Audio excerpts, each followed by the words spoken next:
Hello friends, आज हम बात करेंगे क्लास 12 फिजिक्स का मोस्ट इंपॉर्टेंट डेरिवेशन दो समांतर धारावाही तारों के बीच बल और इससे जो एम्पियर की परिभाषा निकल के आती है वो भी। ठीक है, तो यार बात करें तो एग्जाम के लिए तो ये मोस्ट इंपॉर्टेंट डेरिवेशन है। ठीक है, मोस्ट इंपॉर्टेंट है, हर साल पूछा जाता है। ठीक है, एग्जाम में तो इस बार भी पूछा जा सकता है। तो यार प्लीज वीडियो को शुरू से लेकर आखिरी तक देखना। ठीक है, बहुत ही आसानी से आपको ये पूरा डेरिवेशन समझाएंगे। ठीक है, और बात करें तो एग्जाम के लिए बहुत ज़्यादा इंपॉर्टेंट है। ठीक है, तो वीडियो को आखिरी तक जरूर देखना। तो चलो बात करते हैं दो समांतर धारावाही तारों के बीच बल कैसे निकालते हैं और एम्पियर की परिभाषा। ठीक है, तो चलो देखते हैं।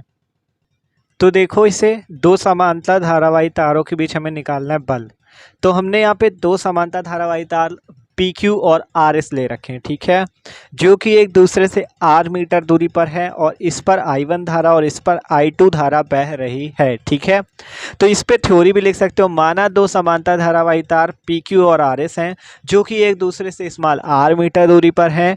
पी क्यू पर I1 धारा और आर एस पर I2 धारा बह रही है। इतना लिखना है, आगे का डेरिवेशन लिखना है। देखो, कोई नंबर नहीं काट सकता, बस इस तरह लिखना है। माना दो धारावाही तार समांतर धारावाही तार पी क्यू और आर एस हैं। पी क्यू और आर एस के बीच दूरी स्मॉल आर है और पी क्यू पर I1 धारा और आर एस पर I2 धारा बह रही है। ठीक है, बस इतना लिखना है आपको। ठीक है, अब इतना लिख लिया। आप देखो आगे क्या करते हैं। आप देखो, जैसे I1 धारा आपकी इस दिशा पे है और I2 धारा इस दिशा पे है, तो जो आपका बल लगेगा ना F, ठीक है, जो आपका इसके कारण बल और ये बल लगेगा, ये दोनों आकर्षण बल होंगे। ठीक है, और अगर आपका I1 धारा इस ओर है मान लो और I2 धारा विपरीत ओर है, तो जो बल लगेगा वो कैसा होगा? प्रतिकर्षण बल होगा। ठीक है, मतलब दोनों बल, प्रतिकर्षण का मतलब होता है एक दूसरे से दूर जाना और आकर्षण का मतलब होता है एक दूसरे से पास, एक दूसरे की ओर आना। देखो, अगर I1 और I2 धारा एक ही दिशा में बह रही, मान लो इस दिशा पे I1 बह रही, इसी दिशा पे I2 बह रही है, तो क्या होगा?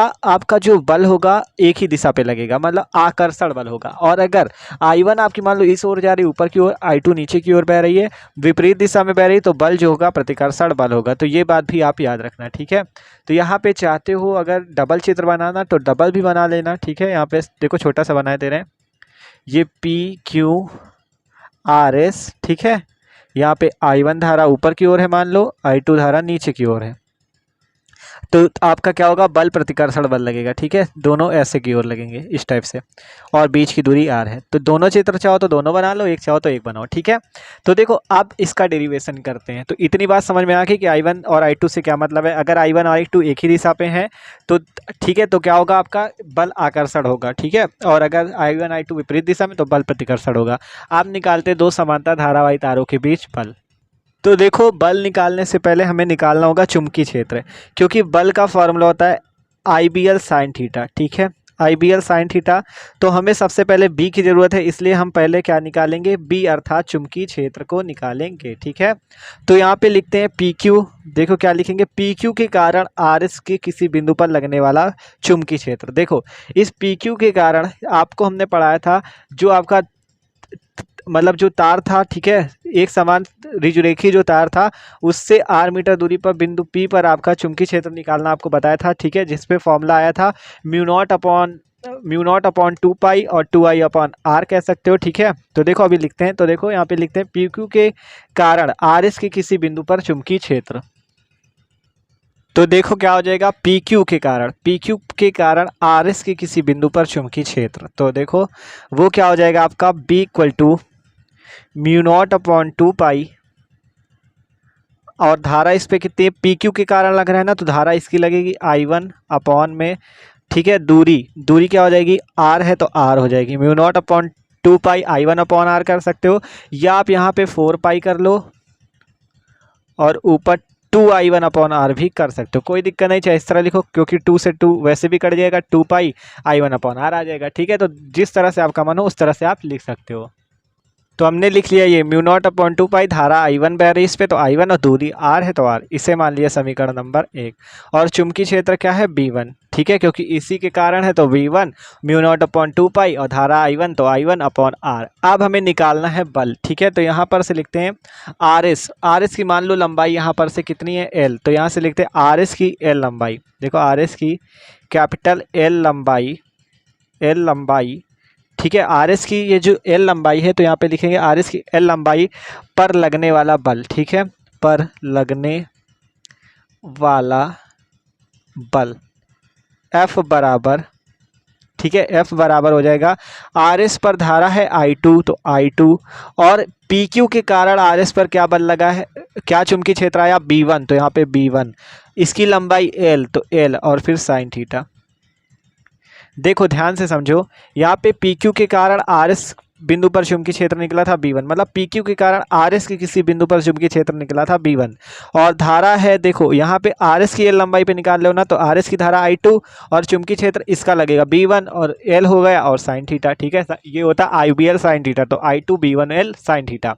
अब यहाँ पर से थीटा बराबर कितना हो जाएगा, देखो I2 B1L, ठीक है, B1L साइन 90 डिग्री, थीटा का मान जो हो जाएगा वो 90 डिग्री हो जाएगा। थीटा का मान 90 डिग्री क्यों हुआ, क्योंकि ये जो आपके तार हैं दोनों, ये कागज के तल के लंबवत हैं, ठीक है, कागज के तल के लंबवत हैं, लंबवत होने पर थीटा बराबर 90 डिग्री होता है, तो आपको सिंपल थीटा की जगह 90 डिग्री रख देना है, और यहाँ से F इक्वल टू आ जाएगा I2 B1L, ठीक है, इसे मान लो इक्वेशन नंबर सेकंड। ये क्यों आ गया, क्योंकि भैया साइन 90 का मान आपको पता होगा, साइन 90 डिग्री का वैल्यू होती 1, साइन 90 डिग्री की वैल्यू क्या होती है 1 होती है, आपको पता होगा साइन 90 बराबर 1 होता है, तो यहाँ पर से साइन 90 का मान 1 रखोगे, तो जब इसका 1 से गुणा होगा तो वैसे भी कोई फर्क नहीं पड़ना, तो F इक्वल टू आ गया I2 B1L, ठीक है, I2 B1L। अब अगर यहाँ पर से हम B1 की वैल्यू रख दें तो क्या हो जाएगा, F equal to I2 B1 की वैल्यू μ0/2 I1/R, ठीक है, देखो I2 μ0/2 I1/R, तो देखो इसे यहाँ पे सॉल्व कर लेते हैं, नीचे लिख रहे हैं यहाँ पे देखो ये, ठीक है, यहाँ पे लिख रहे हैं F इक्वल टू, दिख रहा है ना, देखो अब F equal to μ0/2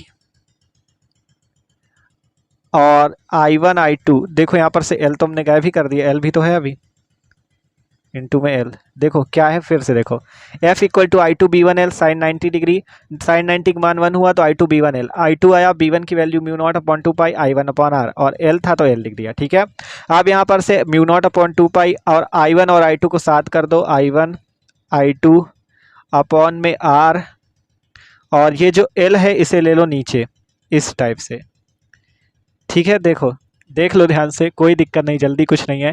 F equal to I2 B1L आया, B1 की वैल्यू यहाँ पर से रखनी μ0/2 I1/R, रख दी μ0/2 I1/R। अब यहाँ पर से लिखा, देखो ये जो L है इधर गुणे में इधर आ जाएगा तो भाग में हो जाएगा, तो हमने क्या किया यहाँ पर इस L को क्या किया, ये वाला L है इसे हमने यहाँ पे नीचे रख दिया, तो F/L हो गया, और μ0/2 I1 और I2 का गुणा हुआ I1 I2/R, इतना आ गया, ठीक है, ये वैल्यू आई।